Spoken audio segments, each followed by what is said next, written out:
Ang kwento ni Tomby. Ang kwentong ito ay hango sa totoong buhay. Mula ito sa isa nating tagapakinig na itago na lang natin sa pangalang Matet. Taong 1969, probinsya ng Palawan. Kasalukuyang pinagkakaabalahan ni Matet ang nobyong si Oscar. Sa buong buhay niya, ito ang unang beses ng dalaga na magkaroon ng kasintahan, kaya ganun na lamang ang sayang nararamdaman. Wala din namang tutol ang pamilya dahil palagi naman itong nakasuporta sa kung ano ang ikakasaya ng nag-iisang anak. Sa katunayan, ang ina pa mismo ang may gusto na pag-asawahin ito para naman matuto na sa mga gawaing bahay. Si Matet ay hindi kagaya ng tipikal na babaeng mahilig mag-ayos ng tahanan o gawaing bahay. Samantalang si Oscar naman, isang napakabait na lalaki. Kapag nasa tahanan ng dalaga ay palaging nag-iigip bilang tulong na rin sa mga magulang ng nobya. Likas itong masipag dahil sanay sa mga gawain. Kaya naman hindi makakaila ni Matet na mas lalo siyang nahuhulog dahil sa pagkamaginoo ni Oscar. Kung sasamahan naman ng dalawa, wala naman masyadong problema dahil nagkakasundo sila sa maraming bagay. Hanggang sa isang araw, 6:00 ng umaga, habang abala si Matet sa pagtatanim ng bulaklak sa bakuran, may narinig itong pamilyar na boses. Apo, Apo, kamusta? Dalaga ka na pala. Wika ng isang matanda. Pagkalingon ng dalaga ay halos maiyak siya sa tuwa nang mabatid na yon pala si Lolo Benjo. Noong bata pa lamang, sa kanila ito nakatira. Ngunit isang araw ay bigla na lamang nagpasya na umalis para magsanay at maging ganap na albularyo. Nanirahan ito sa karatig probinsya, sa tahanan ng isang pinagkakatiwalaang manggagamot. Isa sa katangian ni Lolo Benjo ang pagiging isang makadiyos at malakas ang paniniwala sa mga pangkalikasang nilalang. Kaya hindi na nabigla ang pamilya sa naging desisyon nito. Matapos ang yakapan ng maglolo, pumasok na ito at labis naman ang tuwang naramdaman ng ina ni Matet nang makita ang ama. Dahil sa nabanggit ng matanda na hindi pa ito kumakain, naghanda na ang dalaga para magsalo-salo. Habang kumakain, puro karanasan ng matanda ang pinag-uusapan ng pamilya. Maya-maya pa, may inilahad naman ang ina ni Matet. Tay, alam mo ba, may nobyo na itong apo mo. Swerte nga niya dahil napakabait ng lalaki. Samantalang siya, ay Diyos ko, pagkatamad ng batang yan. Wika ng ina ni Matet. Sabay naman na nagsitawanan ang pamilya dahil sa pagbanggit nitong tamad si Matet. Kailangang maipakilala mo yan sa akin, Apo. Huwag siyang magkakamali dahil kaya ko pang isuntok ang dalawa kong kamao. Pabirong wika ni Lolo Benjo. Matapos mag-almusal, nagpahinga na muna si Lolo Benjo habang si Matet naman ay pinagpatuloy ang pagtatanim ng bulaklak. Sa maghapon nag-antay lamang ito sa pagdating ng kasintahang si Oscar. Ngunit nakapagtatakang hindi ito dumating. Nang sumunod na araw, pagkagising ni Matet, naabutang may itinatayong mga poste ang ama. Kaya naman napatanong ang dalaga kung saan ito gagamitin. Magtatayo tayo anak ng mapupwestuhan na magiging pasyente ni Lolo Benjo mo. Magmula ngayon, dito na siya manggagamot sa atin eh. Wika ng ama ni Matet. Tumango lamang ang dalaga habang abala pa rin sa pagtitig sa bakuran. Nagbabaka sakaling dumating na ang kasintahan. Halos isang oras pa itong nag-abang hanggang sa hindi na nakayanan ang pag-aalala. Kaya nagpaalam na sa mga magulang. Nabibisitahin muna ang nobyo dahil baka kung napano na. Hindi naman tumutol ang mga ito at nagbilin lamang na mag-ingat.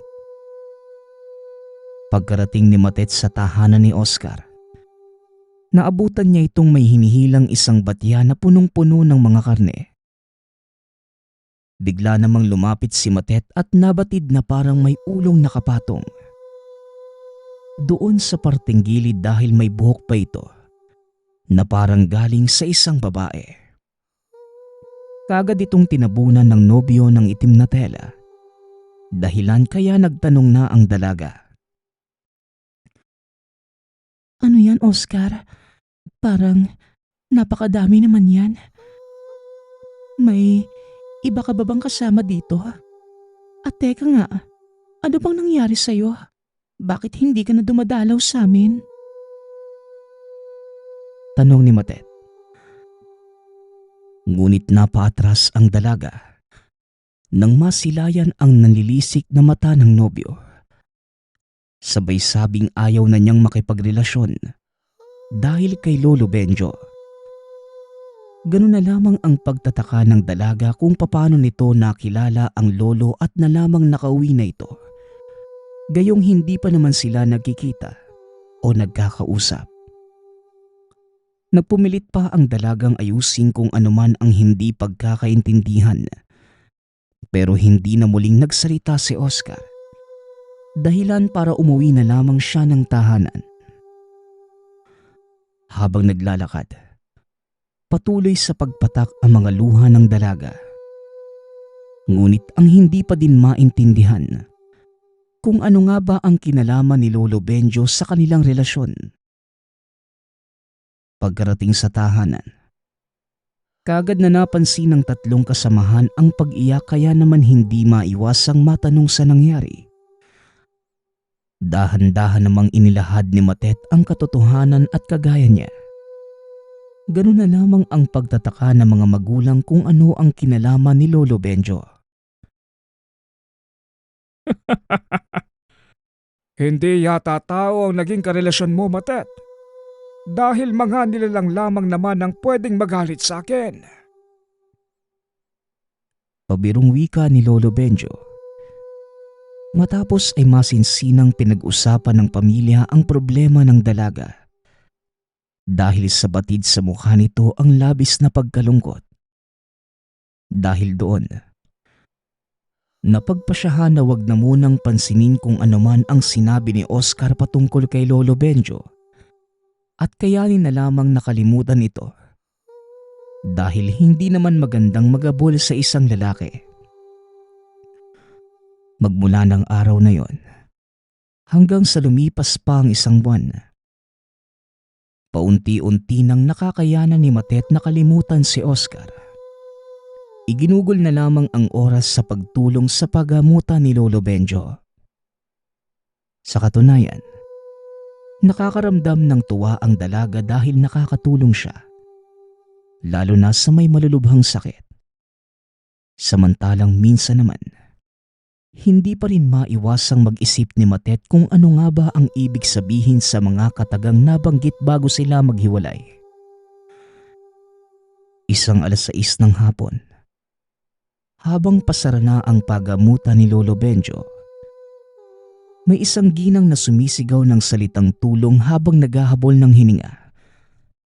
Kagad itong sinalubong ni Matet at ayon sa babae, kinakailangan ng tulong dahil tuluyan ng nakuha ng isang tigbaliw ang dalawang anak.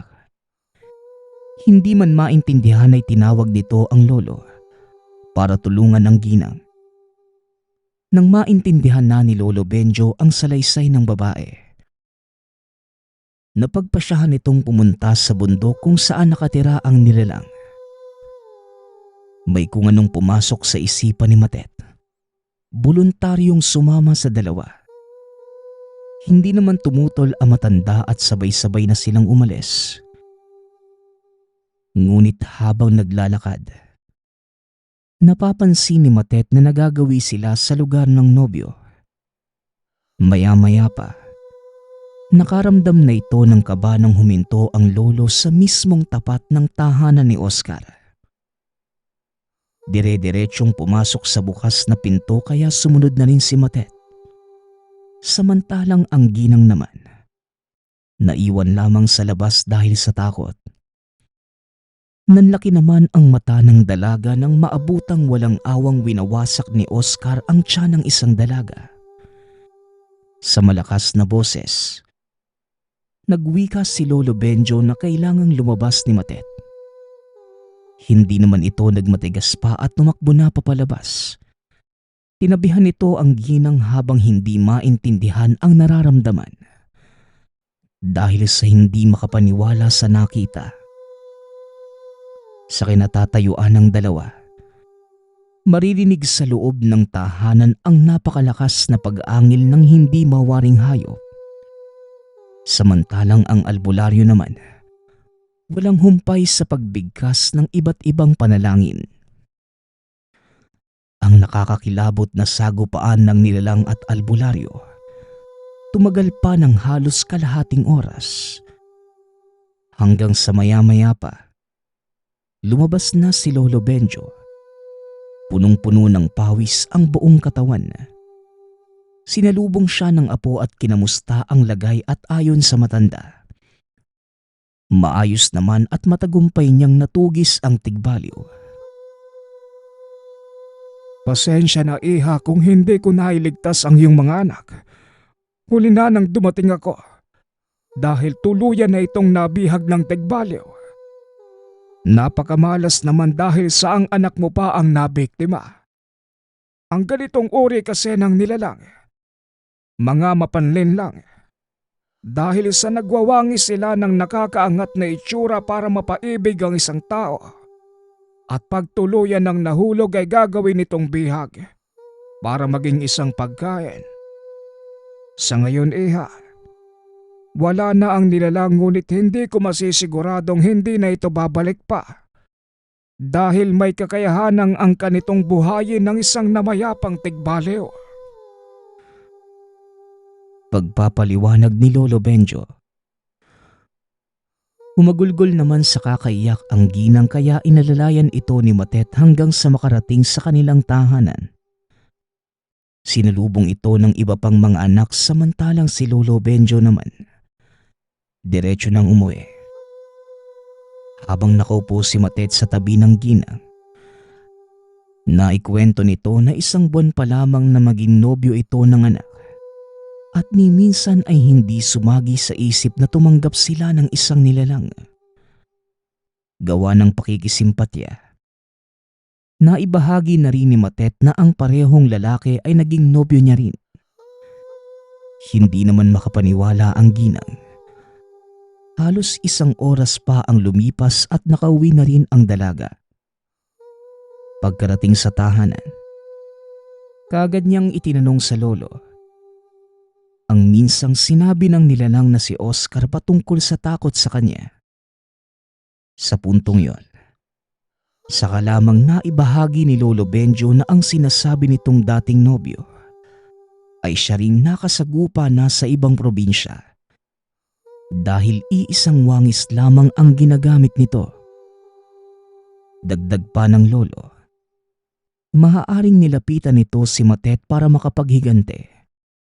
Ngunit hindi natuloy dahil sa naramdaman ang pagbabalik niya. Naintindihan naman ito ng dalaga at hindi na nagtanong pa sa lolo. Magmula ng araw na yon, mahirap mang paniwalaan ang mga pangyayari. Ngunit naging bukas na ang isipan ni Matet dahil ito na ang trabaho ng lolo. Samantala, mas naging bantog naman sa lugar si Lolo Benjo dahil sa napabalitang pagtugi sa isang tigbaliw. Magpasa hanggang ngayon, hindi na nagkaroon pa ng nobyo si Matet dahil hirap na itong magtiwala sa mga manliligaw. Ayon pa sa kanya, Mas mainam nang hindi na muli pang magkaroon ng karelasyon kaysa muling makatagpo nang mapagbalat kayong tigbaliw. Ang susunod nating kwento ay mula sa isa nating tagapakinig. Naitago na lang natin sa pangalang Bangkol. Taong 1969. Probinsya ng Catanduanes. Nang mga panahong ito, abala sa pagkukumpuni ng lumang kwarto ang magkaibigang Bangkol at Mang Pasito. Ito ang gagawing bagong imbalsamuhan sa lugar. Ang ideya sa pagpapatayo ay nanggaling kay Mang Pasito dahil meron na itong karanasan sa ganitong larangan. Habang si Bangkol naman, nayaya lamang bilang katulong. Kaagad namang sumang-ayon si Bangkol dahil kinakailangan na rin kumita ng pera sa pang-araw-araw. 2 buwan pa lamang na magkakilala si Bangkol at Mang Pasito. Ngunit ganun na lamang ang pagiging malapit. Dahil sa dami ng bagay na napagkakasunduan. Madalas na napag-uusapan ang patungkol sa mga kaluluwa. Ngunit parehong hindi naniniwala sa Diyos. Ang tanging pinangahawakan lamang ay paggawa ng mabuti. Dahil sa gustong maging maaliwalas ang pagtatrabahuhan, inabot ang 2 linggo sa pagkukumpuni. Nang maging kaaya-aya ng tignan, kaagad na nilang pinaalam sa lugar ang bagong negosyo. Sa unang buwan magmula ng pagbubukas, naging maayos naman ang lahat. Madami-dami din ang kumuha ng serbisyo, kaya mas lalong sinisipag sa pagpasok si Bangkol. Paunti-unti na rin siyang nasasanay sa mga hindi maipaliwanag na nakikita. Dahil normal lamang ito sa mga nagtatrabaho sa punerarya. Patuloy din sa pag-alalay si Mang Pasito sa kasama. Dahil minsan ito lamang ang nagiging katulong sa paggawa sa katawan ng patay. Ayon pa sa matanda, madali namang natuto si Bangkol sa mga gawain. Kaya hindi na naghanap pa ng ibang makakatulong, lalo pat nag-uumpisa pa lamang ang negosyo. Isang araw, dahil may sakit si Mang Pasito kaya naiwang nagbabantay si Bangkol. Eksakto namang may dumating na isang bangkay. Kulubot na ang balat sa buong katawan, ngunit halata sa mukha na dalaga pa. Dahil sa napakakinis at maamo nitong mukha. Ngunit ang mas nakaagaw atensyon sa binata, ang butas sa kaliwang parte ng noo ng dalaga na parang tinamaan ng bala. Dahil sa hindi naman alam ni Bangkol ang gagawin sa bangkay, pinaiwanan muna ito at sumang-ayon naman ang pamilya. Nang tuluyang makalis ang pamilya ng labi, isinara na muna ang punerarya at tumakbo papunta sa tahanan ni Mang Pasito. Pagkarating sa lugar, diretsyong pumasok sa loob ngunit hindi naman nakita ang matanda.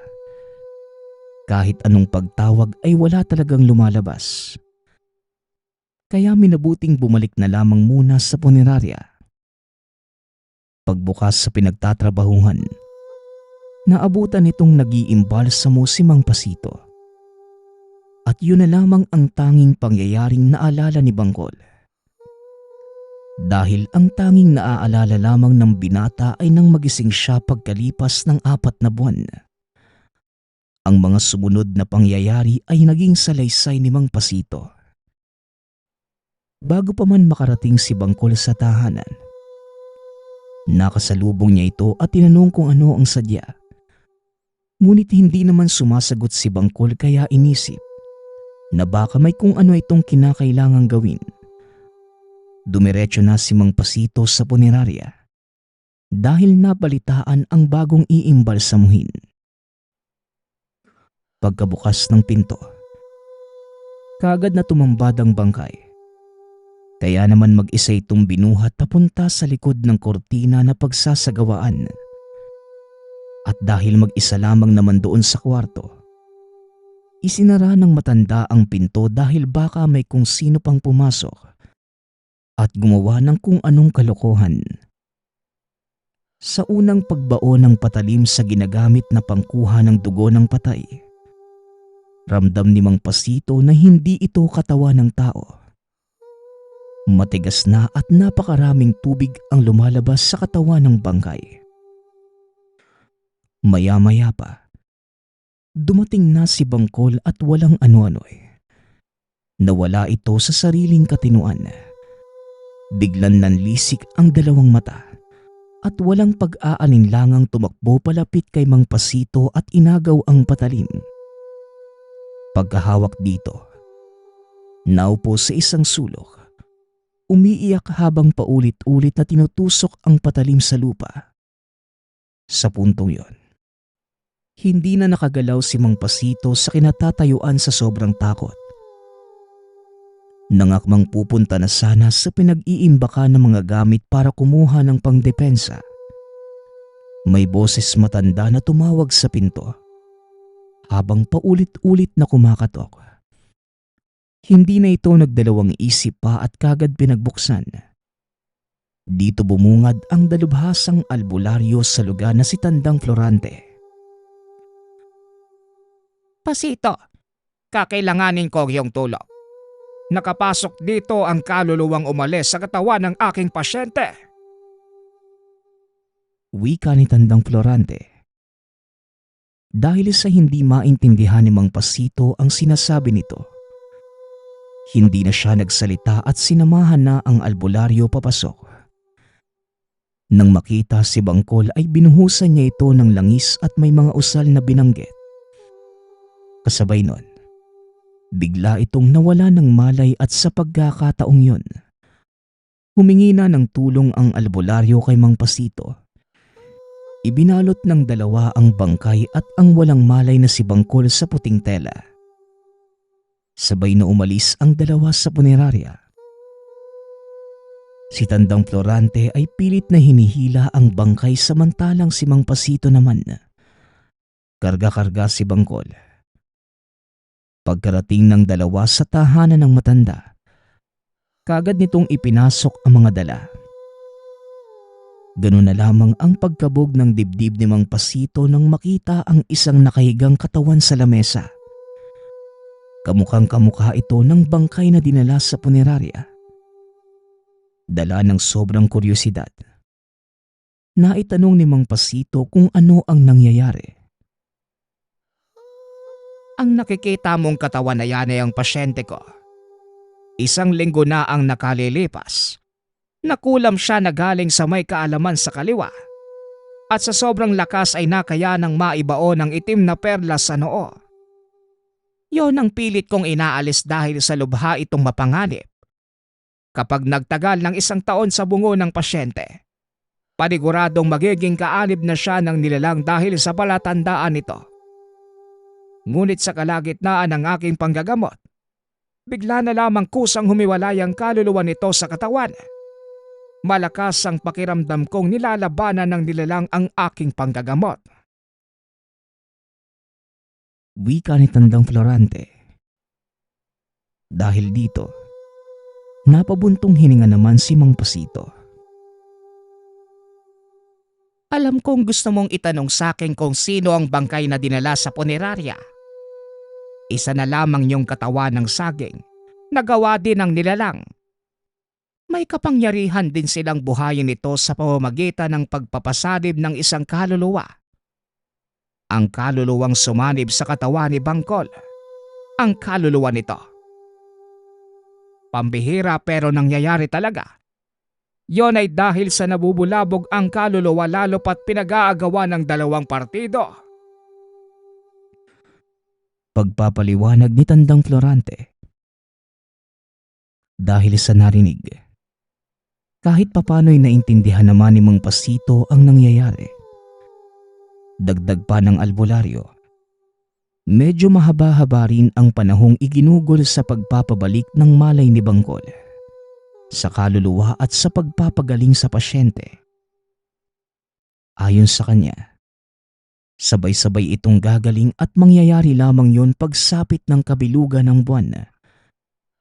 Gawa ng labis na pagmamalasakit ni Mang Pasito sa kaibigang si Bangkol. Sa mismong oras na yon, napagpasyahan niyang alalayan ang albularyo at pansamantalang isara muna ang punerarya. Magmula ng araw na yon, palagi nang naroon si Mang Pasito sa tahanan ng albularyo. Dito nasaksihan ang mga orasyon at dasal na ginagawa para lamang maibalik ang ligaw na kaluluwa. Samantalang si Bangkol naman, wala pa ring malay dahil ang kaluluwang nasa katawan ay hawak ng may sa kaliwa.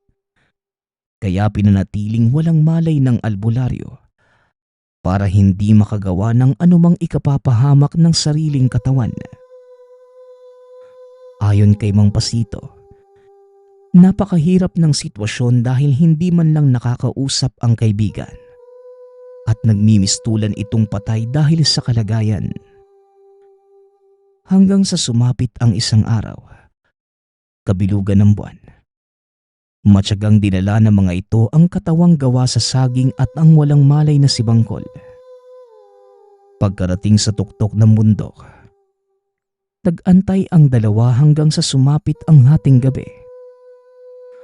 Habang nakahiga ang mga ito sa lupa, walang humpay sa pagbanggit ng mga buhay na salita ang albularyo.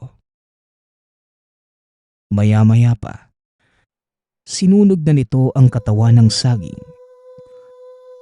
Ganun na lamang ang pagtataka ni Mang Pasito dahil napakadali nitong tinupok ng apoy.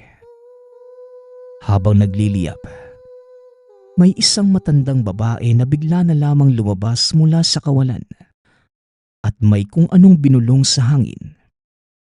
Dahilan para magising si Bangkol. Sa puntong yon, tuluyan nang nakabalik sa dati ang wisyo ng binata. Sa pagtatapos ng orasyon ng manggagamot, nawala na rin ang matandang babae. Naglakad na pauwi ang tatlo. Walang humpay naman sa kakatanong si Mang Pasito kung may naaalala ba si Bangkol. Ngunit ni isang pangyayari, wala nang maalala ang kaibigan. Naibahagi rin ng manggagamot na ang matandang babae, isang napakamakapangyarihang nilalang. Kaya nitong talunin ang puwersa ng sakaliwa at iyon ang naging rason kung bakit inabot ng napakatagal ng naging gamutan. Dahil mahirap itong maimbitahan. Swerte na lamang dahil naging malakas ang dasal ng albularyo para mapansin siya. Sa buong paglalakad, nabalot ito ng kwentuhan at aral galing sa manggagamot. Pagkarating naman sa tahanan, kagad na nagpahinga ang tatlo. Nang sumunod na araw, umuwi na sina Bangkol at Mang Pasito sa kanya-kanyang tahanan. Labis naman ang naging pasasalamat ng binata dahil sa matyagang pagsama sa kanya ng kaibigan. Makalipas ang ilang araw, muling nagbukas ang punerarya ng dalawa. Ngunit pinabasbasan ito kay Tandang Florante at may binaon sa lupa na pangontra sa masasamang elemento. Magmula ng araw na yon, naging maayos na ang lagay sa punerarya. Nagdagdag na rin ng mga tauhan si Mang Pasito. Kahit ilang taon na ang nakalilipas, magmula nang maranasan ang mga pangyayaring yon, patuloy pa rin itong naibabahagi sa mga bagong tauhan ng minsan makainkwentro ng ligaw na kaluluwa. Nagpapasalamat nga pala ako sa nagpadala ng ating kwento. Naway nagustuhan niyo ang inyong napakinggan. Nagpapasalamat din ako sa lahat ng patuloy na nakikinig at sumusuporta sa ating channel. Naway patuloy niyong suportahan at pakinggan ang ating mga kwento. Hanggang sa muling pakikinig. Paalam.